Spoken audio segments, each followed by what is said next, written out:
Thanks to photographs taken by Peter Parker, Gwen has learned that her father is a criminal. When she confronts him, demanding to know why, he explains that he doesn't know, that he was just following some orders. Orders that are now telling him to leave and go into hiding. Not wanting to leave him alone, Gwen goes with her father. And so they're gone when their phone rings, and Peter, on the other end, is worried that something has happened to them, that the Kingpin has silenced them for good. As Spider-Man, he races to the rescue and comes face to face with some of Kingpin's goons. We're reading Every Spider-Man Ever, and this is Amazing Spider-Man issue 61, What a Tangled Web We Weave.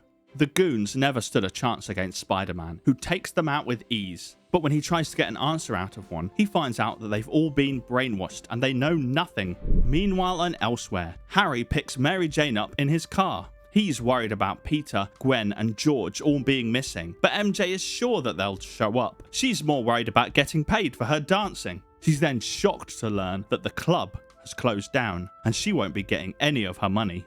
And elsewhere once more, and Norman Osborn gets a phone call about an unauthorized delivery. He discovers that it was ordered by Dr. Winkler, the scientist that has been working with the Kingpin, finally given a name, and Norman admonishes him. All equipment needs to be approved. And then Norman leaves, and so he's unaware that the Kingpin has been using Oscorp as a new base. Addressing his goons, the Kingpin gives some orders. He wants George Stacy killed. For taking photographs, he also wants Peter Parker killed, but most of all, he wants Spider-Man killed. If they capture George Stacy, tracking him with a special device, they can lay a trap for Spider-Man. But won't Norman Osborn discover them plotting inside of his company? No. The Kingpin is confident that Norman Osborn has other things to concern himself with. And he's right. An advert for a documentary about the Green Goblin has triggered a memory in Norman, and he can't quite make sense of what he's feeling. Spider-Man said that Norman had helped him get rid of the Green Goblin, but he has no memory of how he helped.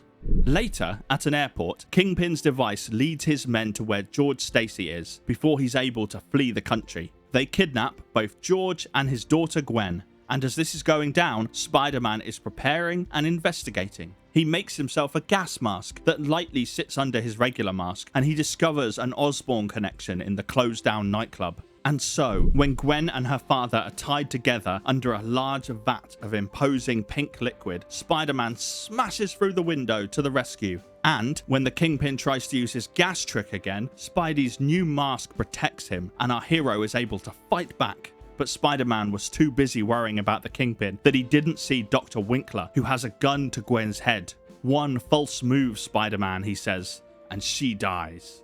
However, Norman Osborn has come downstairs, hearing commotion in his offices above, and he tackles the doctor. But his rescue makes things worse as Dr. Winkler lets off a gunshot that explodes the brainwashing machine, killing the doctor, and leads to a cable above Gwen and George snapping. That large vat is going to crush them. Using all of his speed, Spidey swings to the rescue, scooping up father and daughter in the nick of time. But in the commotion, Kingpin flees in Osborn's private helicopter, too far away for Spider-Man to reach it with his webbing. As Spidey watches from the shadows, he sees George Stacy come back to his regular mind once more, and Norman Osborn is able to explain what happened, exonerating the EPS captain. And Gwen, she wants to thank Spider-Man for rescuing them, unaware that she currently hates his alter ego, her boyfriend, Peter Parker.